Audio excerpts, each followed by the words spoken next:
এই ঝুরঝুরে ফ্রাইড রাইসটা বানাতে লিটারেলি হাতে গোনে ২০ মিনিট সময় লাগে। এর জন্যে একটা প্যানে অল্প তেল গরম করে যত সবজি তোমাদের কাছে এভেইলেবল আছে সবগুলোকে হালকা করে ভেজে নাও। এর মধ্যে তোমরা ডিম, পনির, চিংড়ি মাছ, চিকেন যা তোমরা খেতে পছন্দ করো সবগুলোকে হালকা করে ভেজে তুলে নাও। দেন ওই প্যানে অল্প একটু ঘি আর মসলা বলতে ওই একটু আদা কুচি আর একটা তেজপাতা দিয়ে দেন আগে থেকেই 70 to 80% কুক করে রাখা ভাতটা দিয়ে দাও। দেন তার মধ্যে যা তোমরা ভেজে রেখেছিলে সবগুলোকে দিয়ে খুব ভালোভাবে মিক্স করে নাও। আর তারপরে এর মধ্যে অল্প একটু চিনির গুঁড়ো দিলে খুব ভালো হয় কারণ মেল্ট হতে সুবিধা হয়। আর একটু লবণ আর আমি এখানে এলাচের গুঁড়ো মানে হালকা করে থেতো করে ইউজ করেছি। তোমরা চাইলে এখানে আ ব গরম মসলাও ইউজ করতে পারো। ব্যাস এটুকুই।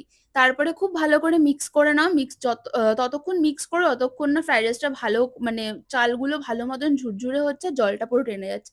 অ্যান্ড ব্যাস রেডি। তোমরাও ট্রাই করো বাড়িতে আর আমাকে